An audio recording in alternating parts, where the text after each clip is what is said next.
One of the pillars of the Big 12 feat. What Deion Sanders said about Kyle Whittingham. Just 2 years into coaching FBS football, Colorado coach Deion Sanders has turned the Buffaloes into a national name once again. Sanders, an NFL Hall of Famer, injected life into Colorado's struggling program and brought the spotlight to Boulder.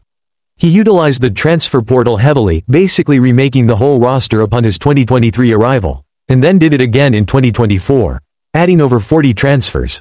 Now, led by quarterback Shedeur Sanders and two-way sensation Travis Hunter, a revamped offensive line and a much better defense than last year, Colorado is 7-2, 5-1 Big 12, and, if it wins out, will be in the Big 12 championship game. Everywhere he goes, Deion Sanders draws attention, and he's elevated Colorado football near the top of the national conversation.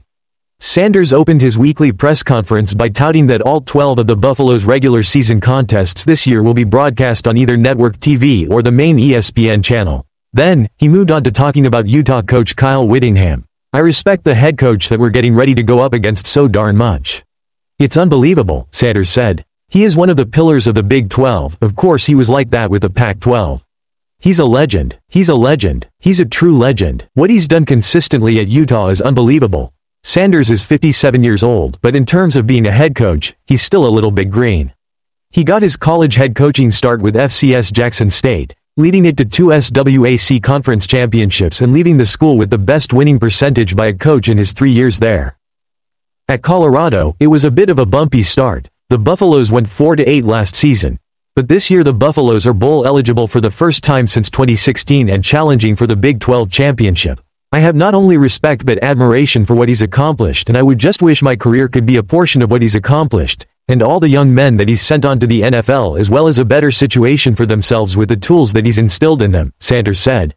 "But my hat's off to that whole staff and what they've accomplished over decades, even with Utah's 5-game losing streak and latest injury news.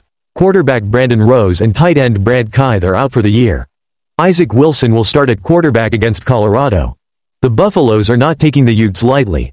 Colorado is currently an 11.5-point favorite over the Utes. Despite the 5-game losing streak and offensive ineffectiveness, Utah hasn't been blown out yet and has been in every game.